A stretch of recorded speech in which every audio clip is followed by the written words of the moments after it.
Hello प्यारे बच्चों, कैसे हैं आप लोग। आई होप आप लोग बहुत ही अच्छे होंगे। तो मेरा नाम है तबरेज और मैं आपका स्वागत करता हूं तबरेज स्टडी पॉइंट में। तो आज हम क्वेश्चन करने वाले हैं प्रश्नावली 3.1 का, जो मोस्ट वीवीआई ऑब्जेक्टिव क्वेश्चन है। बिहार बोर्ड में 99% चांस है कि इस साल ये 2027 में क्वेश्चन पूछा जाए। तो आइए इस क्वेश्चन को समझते हैं। तो हमारा क्वेश्चन नंबर 8 है, ए बराबर ए आई जे एम गुना एन एक वर्ग आव्यूह है। वर्ग, यहाँ पे देखिए आप वर्ग आव्यूह पूछ रहा है और आव्यूह है, तो इसमें बताइए कि इसमें से कौन होगा। m बराबर n होगा, ठीक है। तो देखिए वर्ग आव्यूह जब बोल रहा है तो किसी भी वर्ग आव्यूह को बनाएंगे तो वर्ग क्या होता है, जिसका लंबाई और चौड़ाई बराबर होता है। मतलब वर्ग आव्यूह दिया है तो m गुना n क्या होगा, दोनों बराबर होगा, क्योंकि इसमें लंबाई और चौड़ाई बराबर होता है।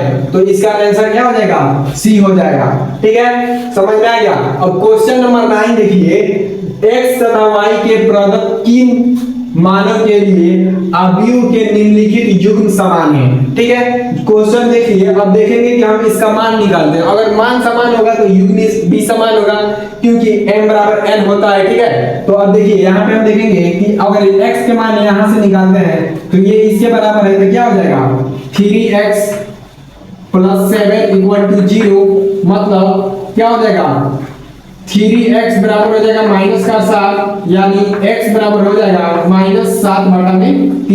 एक मान हमारा ये हो गया, x बराबर -7/3। ये ऊपर वाला मिटा देते हैं ताकि जगह कम है।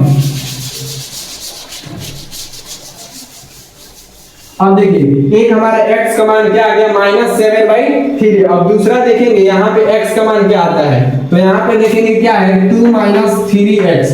देख लीजिए यहाँ पे 2 - 3x और ये किसके बराबर है, 4 के बराबर है, तो 4 लिख देंगे। ठीक है, आगे समझ में। यहाँ जो है 2 उधर जाएगा तो क्या हो जाएगा, -3x बराबर में हो जाएगा 4 और बटा में क्या आ जाएगा, प्लस में उधर जाएगा तो माइनस में हो जाएगा 2। सॉरी, ये बाटा में नहीं आएगा क्योंकि इधर प्लस में है, तो यहाँ पे आ जाएगा माइनस में। ठीक है, समझ में आ गया। अब देखेंगे 4 में से 2 हटेगा, कितना हो जाएगा 2 हो जाएगा। तो -3x बराबर कितना हो गया, 2 हो गया। और x बराबर कितना हो गया, 2/-3।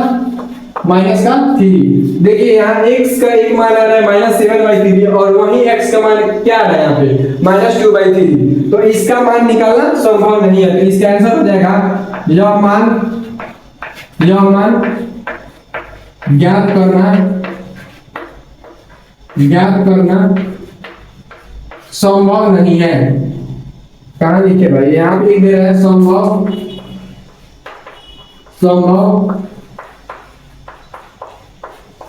नहीं है।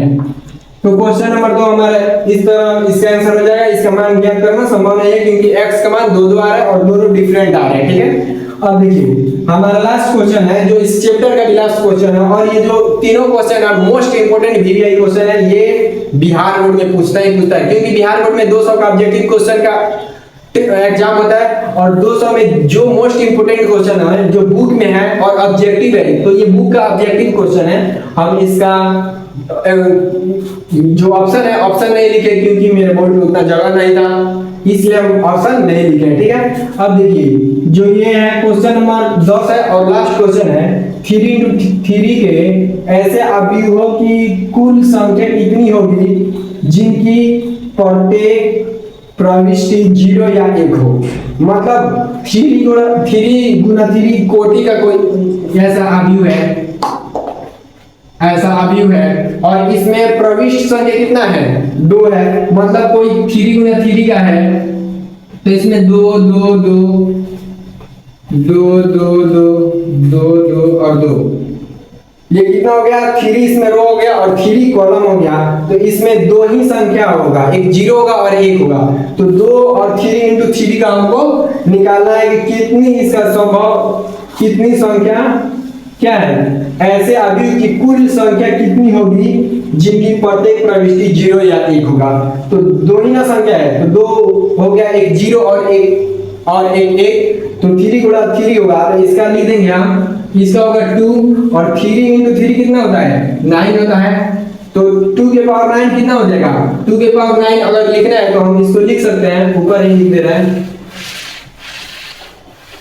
तो 2 का पावर 9 है, तो 2 के पावर 9 को हम क्या लिख सकते हैं, 2 गुना 1 2 3 4 5 6 7 8 9। तो हम लिख सकते हैं 1 2 3 4 5 6 7 8 9। तो जो है ये 2 के पावर जो 9 गुना है, तो इतना करने के लिए ये कितने के बराबर होता है? 2 के पावर 9 को हम लिख सकते हैं 2 गुना 2 9 बार लिख सकते हैं, ठीक है। तो जब इसको गुना करेंगे तो हमारे कितना आ जाएगा? हमारा आ जाएगा 2 गुना 4 4 गुना 8 8 गुना 16 16 गुना 32 32 गुना 64। अब 64 गुना कितना होता है? 128। 60 गुना 120 और 4 गुना 128। और 128 चौके कितना हो जाएगा? 128 चौका हो जाएगा हमारा 8 चौका 32 के 2 हाथ में 3 4 गुना 8 8 और 3 11 11 हाथ में 1 4 1 4 1 5। मतलब हमारा कितना फाइनल आंसर हो जाएगा? हमारा 512। तो हमारा क्वेश्चन नंबर 10 का आंसर क्या हो जाएगा? 512। हम 3 गुना 3 कोटि का अभी बना दिए और इसमें संख्या कितना आ सकता है? 2 आ सकता है। प्रविष्ट संख्या क्या है? एक 0 है और एक 1 है, इसलिए हम यहाँ पे 2 लिख दिए हैं, ठीक है। तो जब यहाँ पे मान लीजिए अगर बॉक्स है तो यहाँ पे क्या आ सकता है? एक 0 आ सकता है या एक 1 आ सकता है। यहाँ पे भी अगर हम बॉक्स बना दें और यहाँ पे भी बॉक्स बना दें, सब जगह अगर हम बॉक्स बना दें तो क्या होगा? इस बॉक्स में या 0 आ सकता है या 1 आ सकता है। तो हम दोनों लिख दें, यहाँ पे 2 लिख दिए हैं कि या एक 0 आएगा या 1 आएगा। तो ये पूरा 2 ले लेंगे एक, और इसका जो गुना है जो कोटि है इसको इसका पावर लग जाएगा। जब पावर लगा देंगे तो 2 के पावर 9 को हम लिख सकते हैं 2 9 बार और गुना कर देंगे, और गुना करेंगे तो कितना आ जाएगा? हमारा आंसर 512 आ जाएगा। आई होप आप लोगों को बहुत ही अच्छा समझ में आ गया होगा। और थोड़ा सा भी कहीं भी डाउट है आपको तो आप कमेंट बॉक्स में बताइएगा, मैं कोशिश करूंगा कि फिर अच्छा से इसको एक्सप्लेन करूं। आई होप कि आपको समझ में आ गया होगा। मैं बहुत ही अच्छा से एक्सप्लेन कर दिया हूं ऑब्जेक्टिव क्वेश्चन को। इतना तो एक्सप्लेन कोई नहीं करता है ऑब्जेक्टिव क्वेश्चन। तो फिर मिलते हैं नेक्स्ट वीडियो में। और ये हमारा 3.1 समाप्त भी हो गया, तो हम फिर नेक्स्ट वीडियो में 3.2 पढ़ेंगे, ठीक है। फिर मिलता है नेक्स्ट वीडियो।